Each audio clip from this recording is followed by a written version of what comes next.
Alright guys, in this video we're going to go through how to create your final logo using vector.com, and we're going to start off with your sketch. So we're going to go from your sketch to your final logo. We're not necessarily going to pick colors in this video, but just going through the steps on how to use the pen tool, how to use the different shapes, and how to use the text tool. So let's begin. I'll hide this, and first thing you want to do is actually import your image. So right over here there's a little cloud with a little arrow pointing up. You're going to click on that, and then you're going to choose your refined sketch from your downloads folder. Now first, obviously, if you don't have it on your computer, put it in your computer. If you have it in your Google Drive, then just download it from there, and it should show up in your downloads folder. Once it does come here, you could make it smaller. If you just click on it and pull the corners, you should hold shift, because if you notice, like, it gets distorted if you don't. Hold shift when you pull that corner. Now you want it to be within the artboard. The artboard is going to be this square right here. It might be a rectangle for you, but anything outside of it is outside of the artboard. So you want to have it right here. Notice how it changes color, like the actual sketch to like a muted, ghosted version, I guess, on the outside. So I'm going to make that fit in here. I could then double click on the name and change it to sketch. I could also lock it or hide it. So vector.com is an Illustrator-like software where it lets you create Bezier curves and things like that. And we're going to use a lot of the tools that we might be using in Illustrator. But again, all we've done so far is put your sketch. I changed the name of it to sketch and just locked it right here. The next thing I want to do, I want to find an image. I want to find an image of a cup. Now, I've done my research already. I've gone through and I've looked at things like this on Pinterest. I've looked up coffee shop logos, and that's how I got to my actual sketch, my refined sketch. But at this point, I actually want to look on Google for an image of an actual cup. I don't want to trace someone else's like coffee cup illustration, because to make a drawing out of a drawing is not really a good way of doing things. You want to actually go from a photo, because you'll design your own illustration based like that. So I'm going onto Google and I'm going to look up coffee cup images, and then you see the different versions. Now I've gone through these. Actually, I like that one too. I was looking for one that was different. That's pretty different too. Let's say I wanted this one. I'll click on it, download it, and then I could upload it into my vector file. Now for me, I've already downloaded one, so I'm going to hide my sketch for right now and show you that one right there. Right? I figured this is a very different one right there. All right, so going off of my sketch, the first thing I want to do is the text. So it says Rick's Roast Coffee Shop. I'm not too fond of the roast part anymore. It does get lost, but I'm going to click on this tool, which is the text tool right here. I'm going to click here, and I'm going to write in all caps, apostrophe S, Rick's. Now, when I have that selected, which I do right now, I've changed the text right over here, or the font actually. You could change it to all the different ones that you want. You could change the size of it up here. Now I'm going to start off by actually trying to match my sketch. That's right, I changed it to cuando. There you go. Yeah, that's close enough. Definitely higher. This one, if I wanted to create another one, I click here.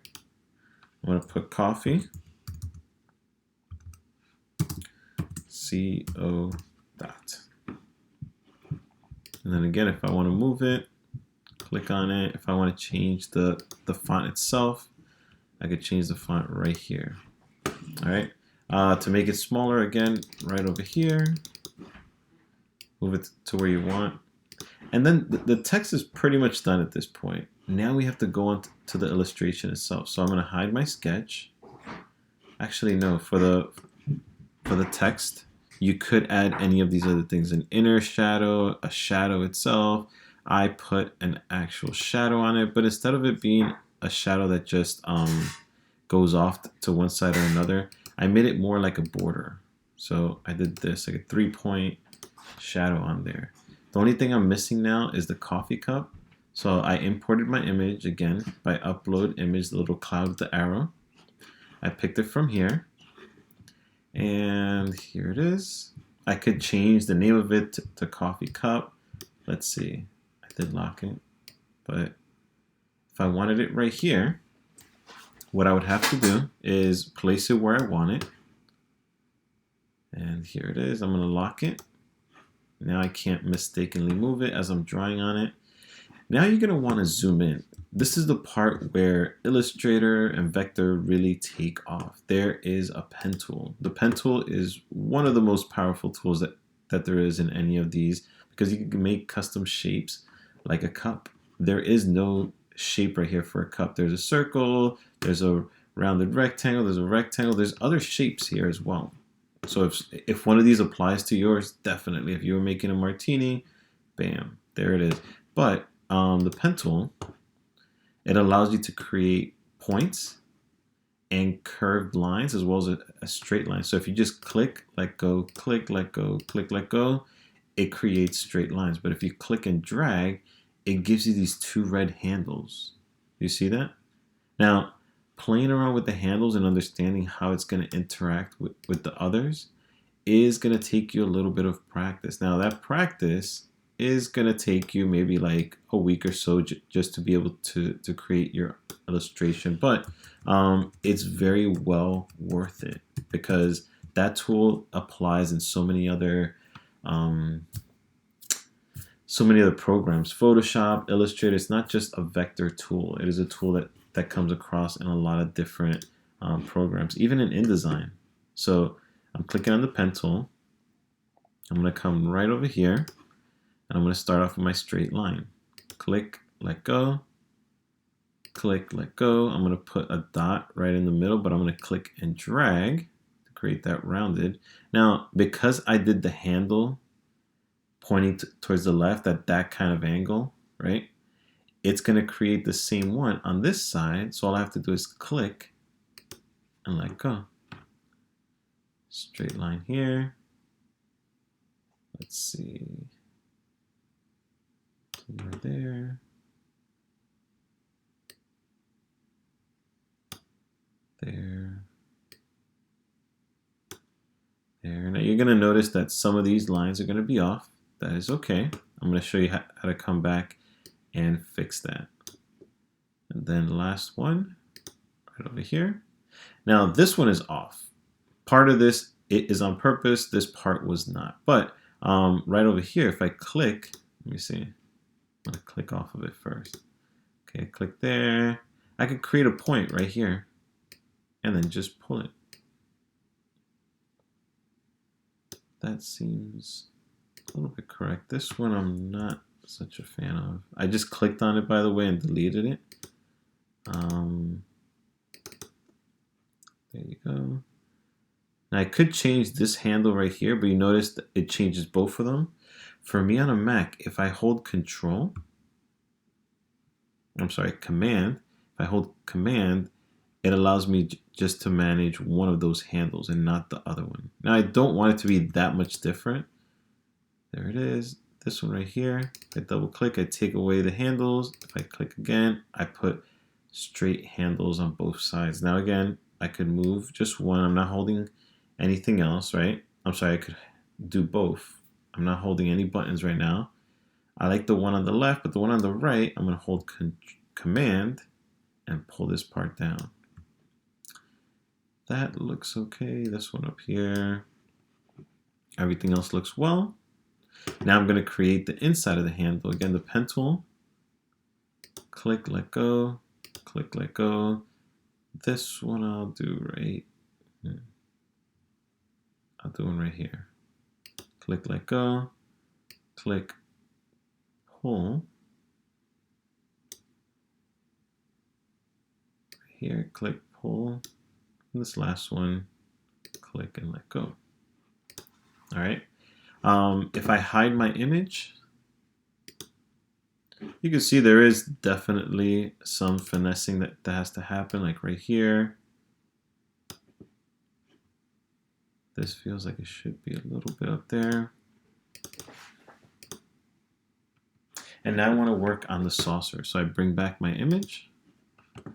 And this will be the last part that I do for this. So I'm going to click right here. Click and pull. Oops. By the way, Command Z allows you to undo. And if you scroll, you can move around. Command plus lets you zoom in. Click right here. Click and pull.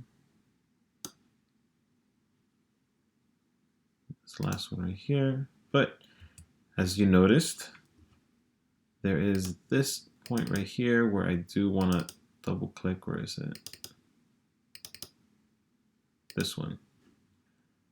I do want this to be a little bit closer there. This one, maybe if I hold Command, bring it down a little bit. Now again, I'm going to hide my image. I'm just looking at my illustration. So there it is, Rick's Coffee. I did the shadow on the text. I did the illustration and the text on the bottom.